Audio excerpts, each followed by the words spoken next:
So the topic tonight is fine art photography. What is fine art photography? Man, and that is a big question. You would certainly agree with me. What is fine art photography? I certainly know how to put myself into the hot seat when it comes to a topic. And this topic will do exactly that. So we're going to start off immediately with a question. And this came in from Hendrik. And I must say, Hendrik, I'm sure you've joined us this evening, but your question came in without us even asking you to ask a question. So right in the beginning, when we looked at the bookings, Hendrik already had a question. Where is the line between photography and fine art photography? Well, Hendrik, you're going to see this evening that there is no line. There isn't a line. It's a gray area. But you will also notice that there are boundaries. And that is important. And I'll be showing you that as we progress. I also noticed this evening, as I was going through the bookings, that it's quite exciting that a lot of folk on the seminar this evening are actually photographers wanting to know more about fine art photography. And equally as encouraging, we've got a whole lot of fine art photographers who are already practicing who want to know more. And then we've got a few people who are just starting out and trying to just get some direction. So for most of you, you will understand that when this topic comes up, what is fine art photography? And certainly when it comes up in a competitive environment, camera clubs and places like that, the discussions can get quite heated. We don't know whether it is the camera that we're talking about. We don't know whether it's technique. We don't know whether Photoshop is allowed or not allowed. We're not too sure whether the old darkroom can come back into this space or whether it should be only in this space. Paintbrushes usually confuse us because we believe that belongs to what is called an artist. And we are also confused with exhibitions in fine art photographies where the portfolios are acceptable.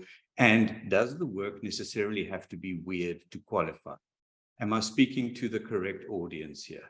Is that generally what happens when the topic of fine art photography comes up? Well, what's interesting about all of this is that and I suppose we have to take inspiration from somewhere. So this evening, I decided that our inspiration is going to be the greatest artist, in my opinion, of all time. Not only greatest in the sense of what he created, but how much art Pablo Picasso was able to create in his lifetime.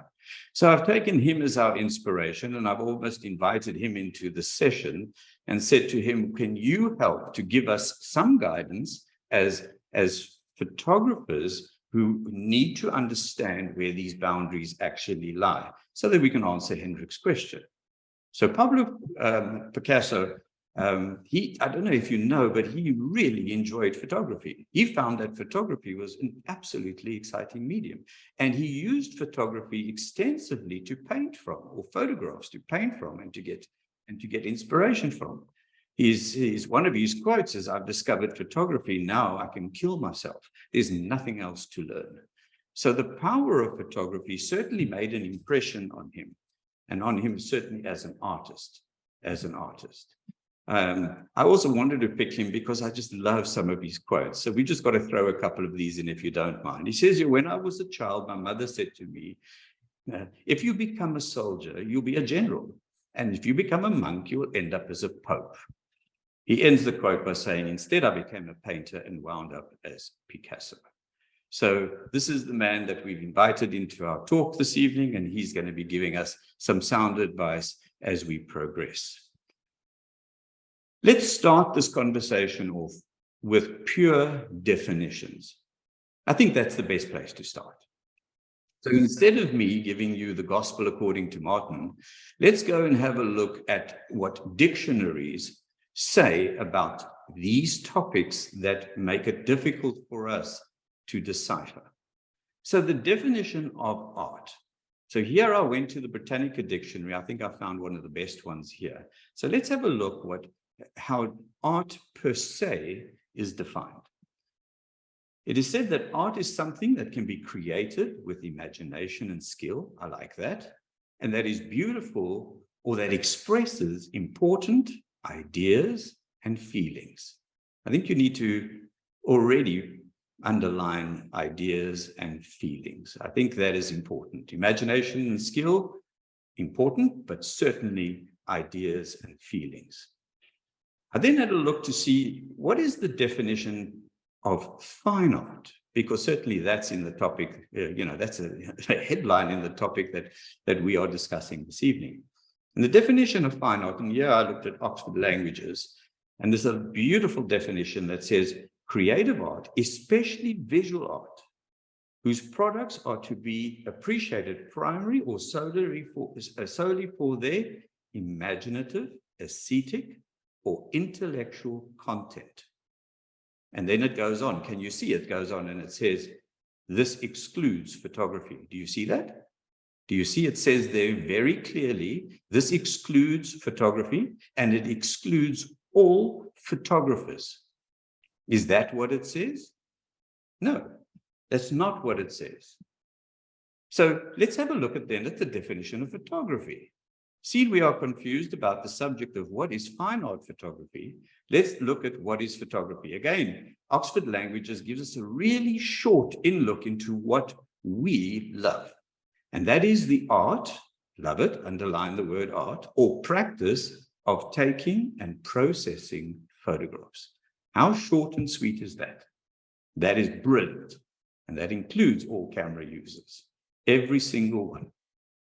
And then what I decided to do was go and look at the best definition I could find for fine art photography, the very topic that we are dealing with this evening.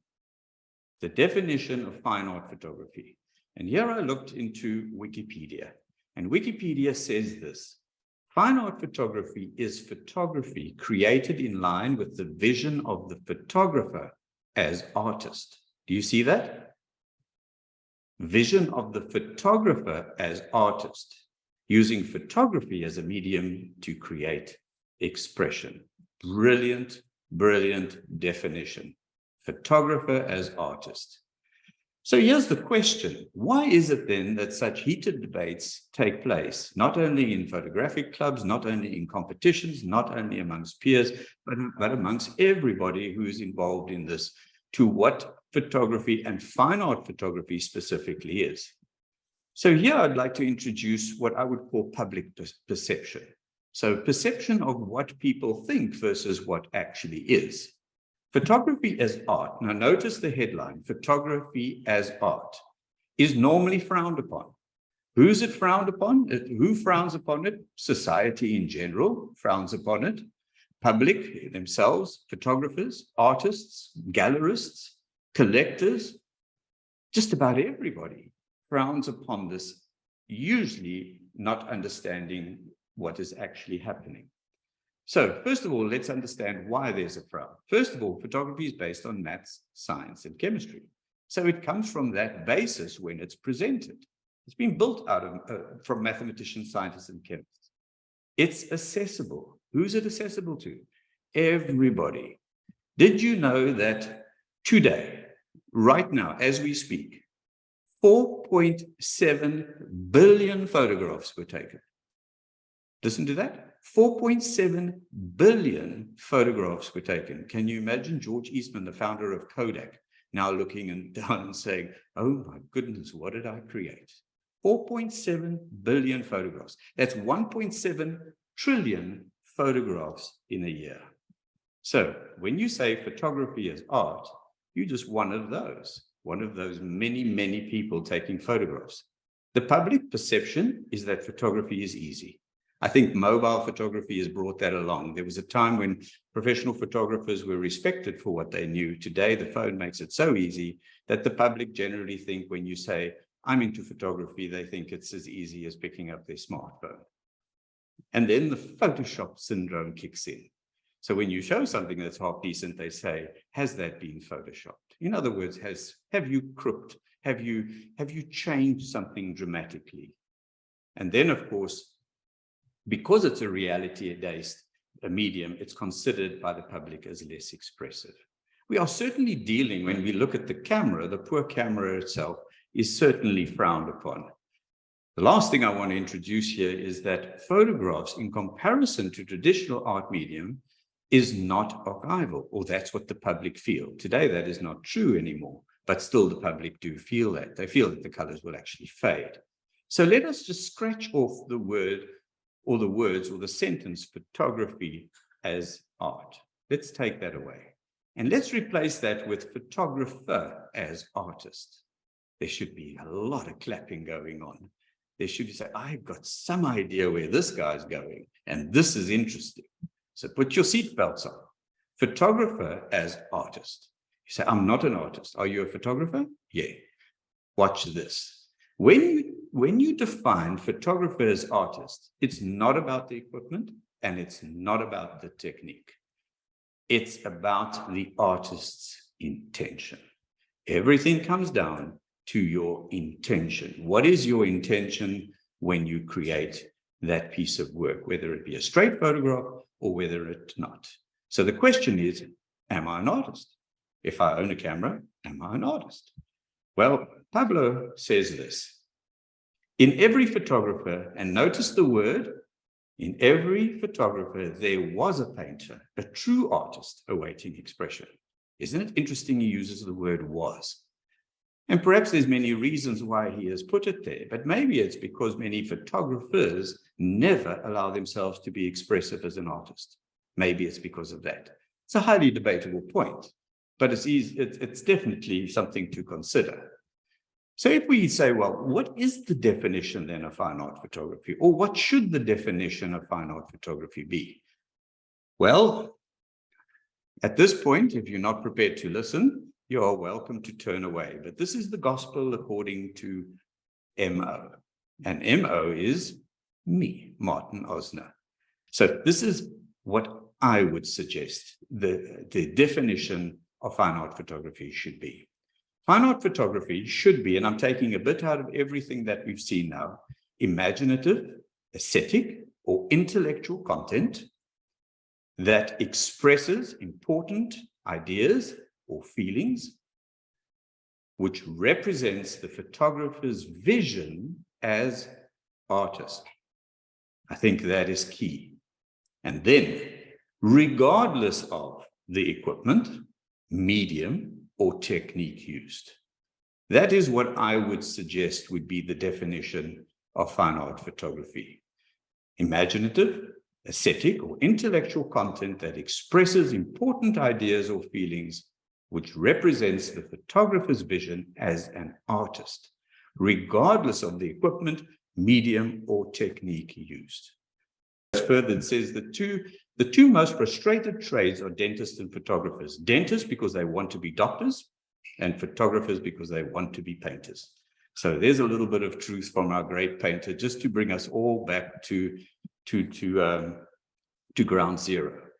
So this, I think, would be a graphic that would possibly give you some idea of what I'm suggesting this evening.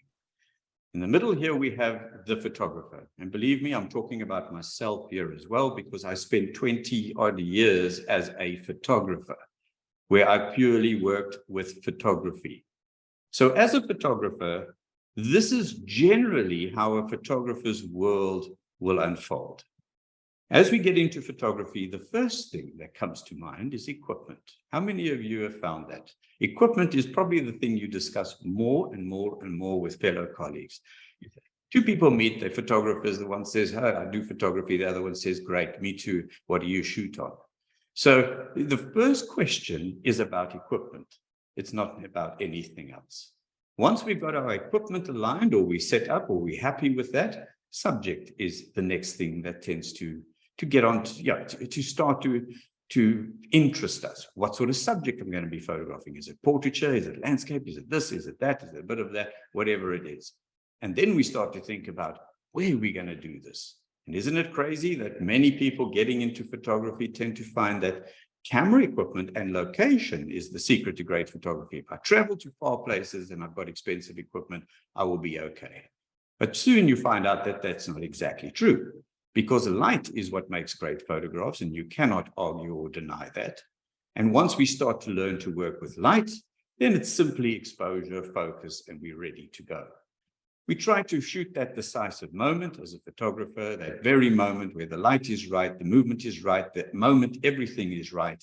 And then we get home and we develop and start editing our picture. And generally, we are disappointed in most cases. Isn't that true? And every now and then we crack it and we are all-time hero. So that is the insight to photographer. Let's have a look at what I would suggest would be a better way to consider your photography. So this is the way I look at things now. 20 years, that was me. Now, this is the way that I prefer to work. Inside, instead of a photographer, there's an artist. As an artist, I consider a photograph my point of reference. So not about how I'm going to take it, what I'm going to take, but my starting point or my ending point could be a photograph. From that, we introduce a whole lot of other techniques that can help to deliver that photograph into an artistic, into artistic genre. You say, man, Martin, that's a lot. I mean, yeah, you've got transfers and multiple exposures and HDR in camera and pinhole photography and texture overlays and encaustic wax medium and Photoshop. Why is Photoshop there? It shouldn't even be there. No, Photoshop is beautiful. It must be there. So all of these are now tools that can help to create. Is photography pushed away? No, photography is still the center. So there's a great saying that says, if you leave any room for misunderstanding, the chances are you'd be misunderstood. I did this talk once and somebody phoned me the next day to say, why don't you like photography? I don't know what part they didn't understand, because photography is my base. It's everything I do. It's everything I love. Everything from a single photograph with great light all the way through to art medium photography. It's not got to do with that. It's got to do with expanding your boundaries. That's what it's got to do with. So we're still on to the gospel according to Mo, right? So we're still in that little space. So let's not lose focus with that. So I'd like to introduce just a little concept to you here. The concept is we have three spaces we need to be interested in. The first space is called photography as a photographer. The next space is art photography. And the next space is our topic this evening, fine art photography. Maybe if we spread this a little bit further, we can start to understand it a little bit better. So if we take that as a base and say, okay, photography, the ability of being able to capture a picture on a camera, create that decisive moment, be able to get the lighting right, and to present that. Is there space for that? Absolutely. And very often this space is very personal. It normally ends up in your own home or what have you. And then you've got art photography. Now, art photography is different. Art photography ends up in corporate. So art photography is the type of work that you would probably find in hotel foyers and in conference centers. It is non-political. It's got no point of view to it. It is quiet. It doesn't offend people. It's just got beautiful design to it. There's a space for that as well. And then you get fine art photography. And where do you find fine art photography? Mostly in galleries. That's where you will find it, in the art world. And fine art photography, as you will see, is a more expressive medium where the artist who uses photography expresses an opinion or a view and puts it across. Very rarely will you walk into a gallery and find true fine art photography on the wall without some explanation behind it on why, where, and what was the intent. And very often that intent is there for you to see. So here's the next question. Chris came up with this. Chris emailed us and said, can a well-lit and well-photographed object or scene without any attempt by the photographer to interpret or alter the scene be a fine art photograph? The answer is yes, Chris, it can. I'll show you that in a moment. This question, so I think what Chris is saying is, can we take photography and photography end up in the gallery space all on its own?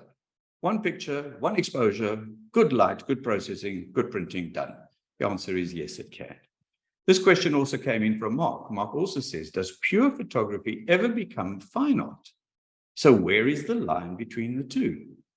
My goodness, we're dealing with lines this evening. So the answer there again is yes, it can, but that line is rather blurred. So let's go and see where this is possible. Where is it possible that pure photography would be welcomed into the corridors of fame of fine art photography?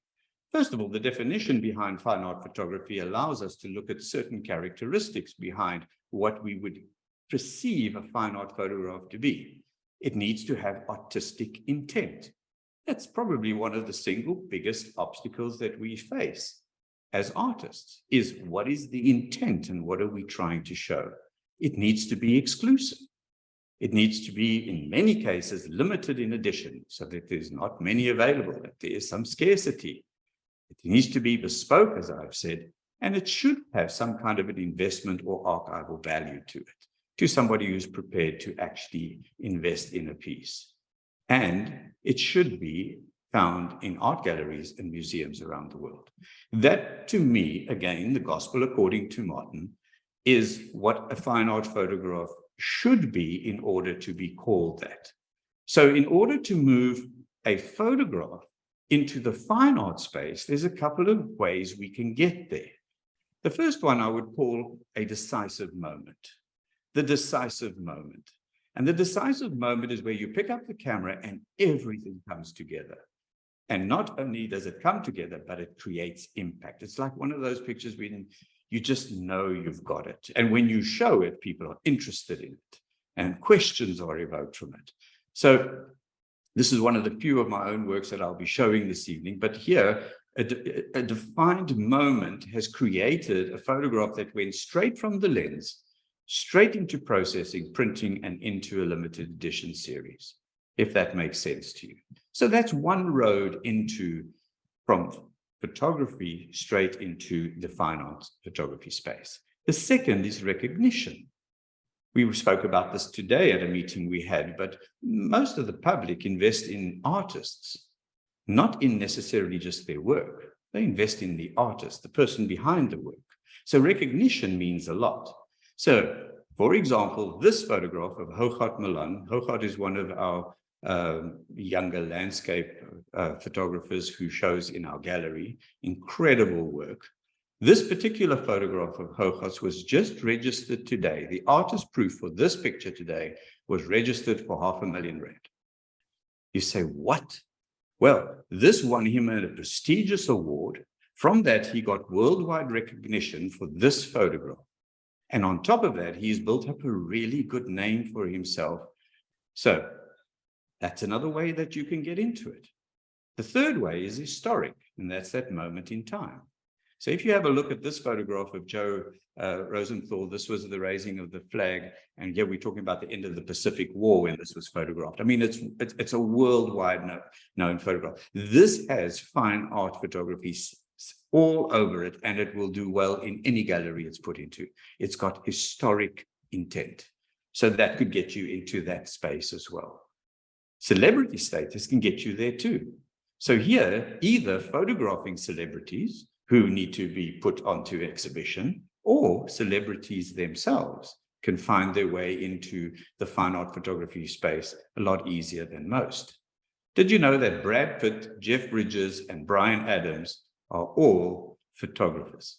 And I can promise you that because of their celebrity status, they could open up any exhibition anywhere with any content and they will do well because of their status. So that too can move you in to the corridors of fame. Or auctioning. You can have a print auctioned, and depending on the price that it actually fetches, you're already establishing a base for fine art photography. I think most of us know this picture by Andrei Gursky. This is Ryan 2. This particular photograph a while back was the highest selling or the most expensive selling photograph in the world. The most expensive photograph in the world. This picture was auctioned, and I think I've got the price down over here. This picture was auctioned for $4.3 million US. And it was followed up by a second sale for 2.7 million euro right after that, making it the most expensive photograph on planet Earth at that point. What's quite interesting is this is a C-type print. It's not even a Giglet high-quality inkjet print. So that means the C-type print will fade after 40, 50 years. It'll show a fading. Also, what makes it even more interesting is that the artist, and by the way, he's a professor of art in Germany, I think in Düsseldorf, if I'm not mistaken. And he removed some people who were walking with Photoshop, and he removed some buildings, and he's quite happy to admit that. And I was even wanting to have a close look to see if he did a good job. But it doesn't really matter. So that is the highest selling photograph a while back. Today, this is the highest selling photograph on planet Earth. This is a Man Ray image. And this picture it's basically a solarized photograph with hand embellishing on it. And this photograph sold for, I think it was $14.7 million US. Isn't that incredible? Man Ray is no longer with us, so I'm sure his family and estate are really happy. But needless to say, this is a darkroom print, solarized, hand embellished, and it was sold. And that was sold, I think, last year. So incredible. The last way you can find yourself going from photography into the fine art photography space is through an art curator, talent scout, or gallery. If somebody likes your work and they're keen and they can feel that it could do well, you may be invited to do so. And that's just luck of the draw, I suppose, and sometimes we get a lucky break. Claudia asked this question. She says, at the moment, everybody seems to offer fine art portraits in my field. Her field is maternity photography. But I think they call it fine art the moment the light is okay, it's been directed, and they've tossed the cloth over the woman. I'm completely confused. Yes, Claudia, I don't blame you. Based on what I've just said, maybe it makes it a little bit clearer. And yes, there are times that spaces where photographs that are advertised as fine art photographs should rightfully be removed and put back in the home, to be fair. And I'm not saying that with disrespect, because I've never seen the photographs that you are talking about, but there comes a time where that too needs to happen. So Chris asks, who decides what is a good art? What is good art photography? Isn't this crazy when we come to judging art photography in a club environment and all of that?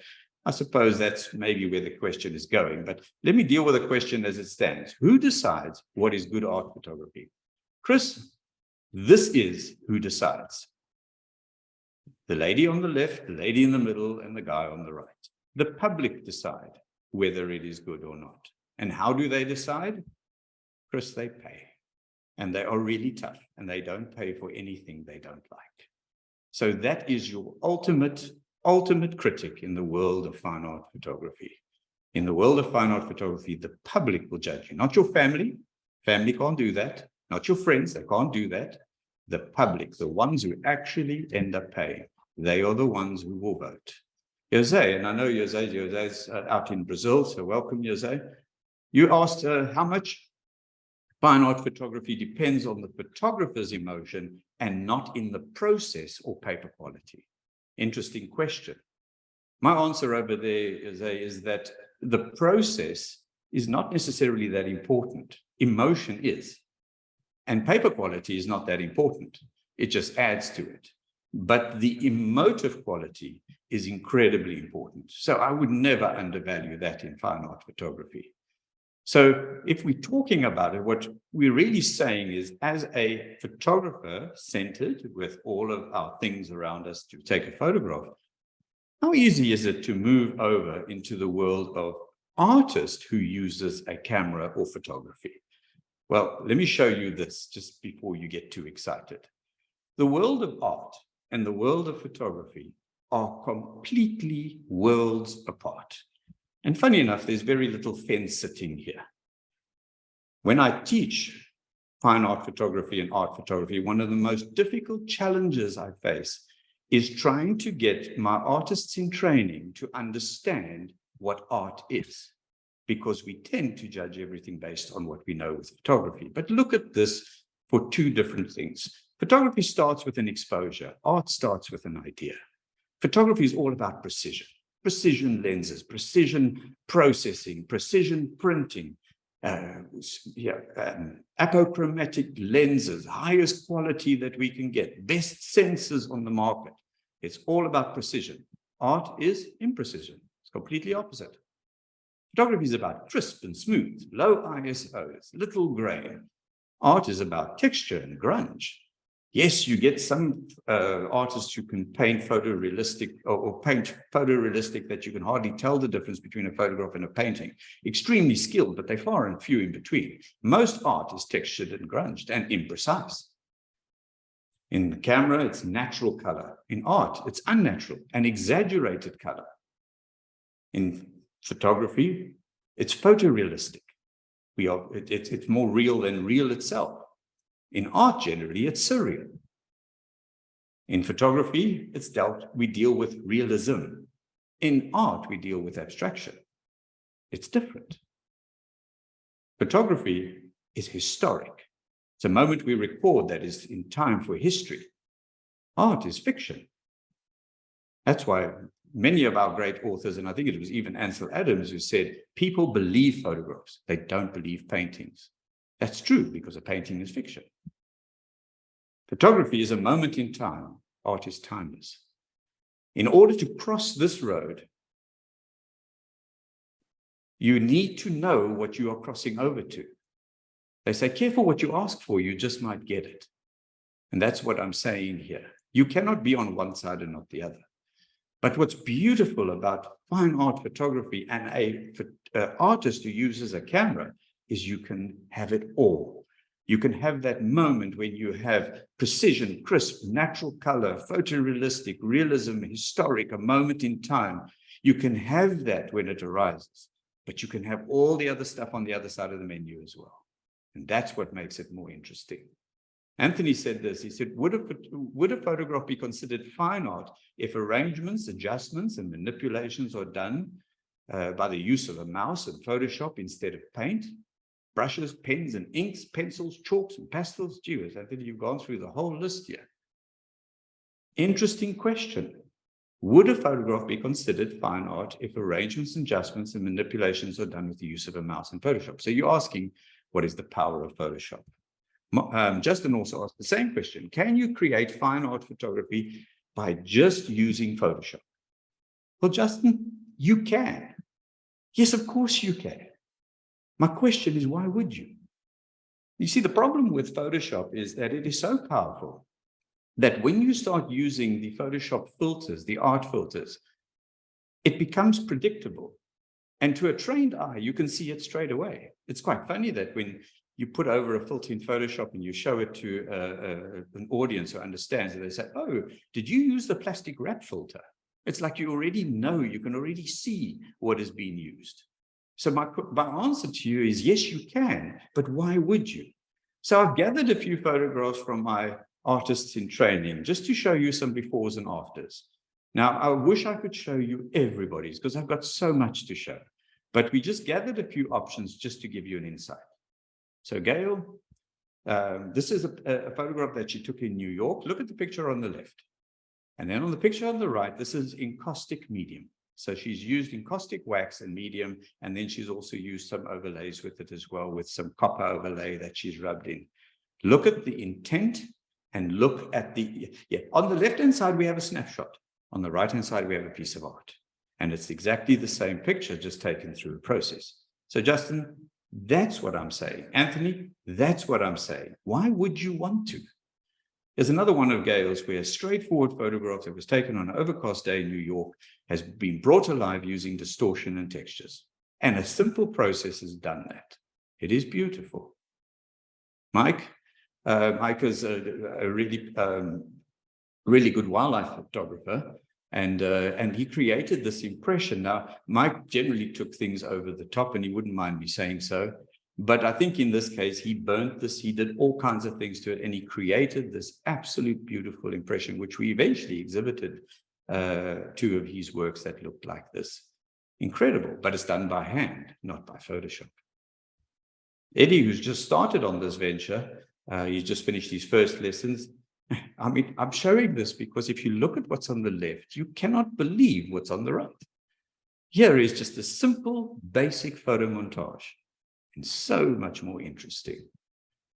Deborah from America, also a very accomplished wildlife photographer, is now changing her work by using, and this is hand painting and hand embellishing, and it is absolutely incredible. Petra lives out in France, and Petra also had this piece on exhibition. Look at the left and look at the right. This is also in caustic medium with 3D overlays. Again, not Photoshop. But you can see it's not, because it's flawed with interest. Here's another one of Petra's, and she mentioned a whole lot of other things that she had done to this particular picture, but it doesn't matter. Look at the difference in the way it is actually shown. It is actually shown. Renee, I know Renee's on the talks this evening. I asked her for this, a before and after. Before we have the straight photograph, on the right-hand side, we have what is known as a black powder transfer, and immediately it's elevated into an artistic impression.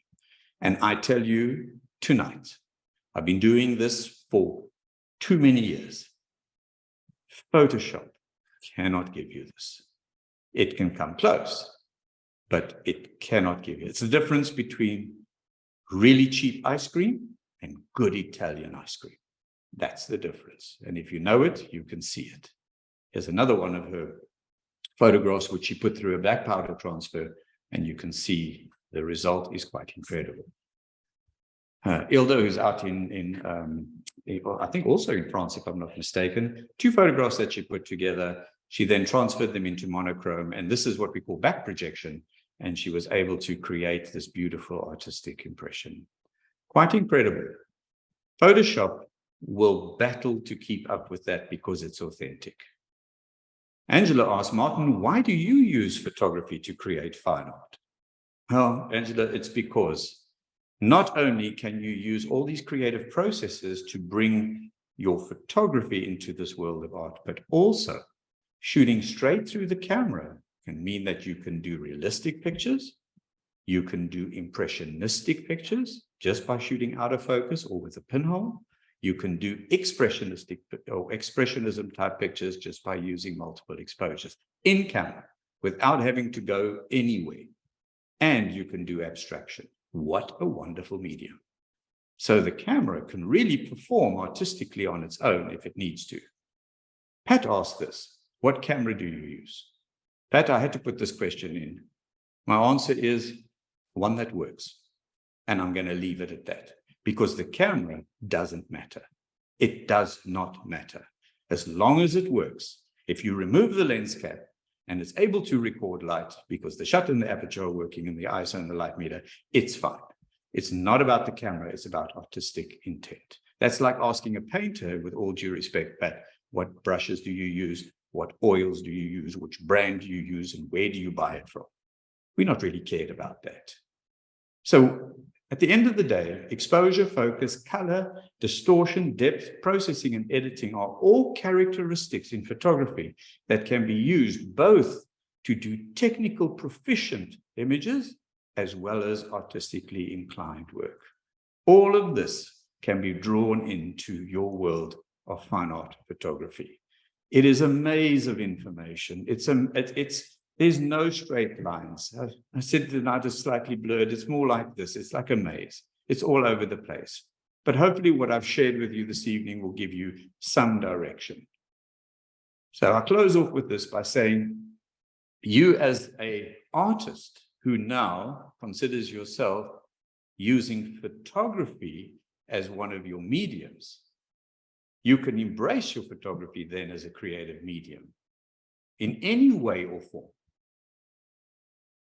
You can see the camera as another tool on the workbench to create art. Isn't that fantastic? And remember, art cannot be controlled, and precision is the enemy of creativity. There comes a time when you have to give that up. Discover the artist within you, and I promise you it will bring you an abundance of joy. I promise you. And we need an abundance of joy today. It's good for your mental wellness, for all of us, to be in a space where we can create. It's good for us. in any form, either behind the lens or in the studio. Just keep creating. I'm speaking to you tonight from our gallery in Hout Bay. So this is the little space I'm sitting in. And this is our little gallery that overlooks the beautiful Hout Bay with the beautiful ocean and that. So I'm showing you this because if you're ever in Cape Town and I find out you haven't visited, you will be in serious trouble. So you have to come and visit. And that is the beginning of my talk.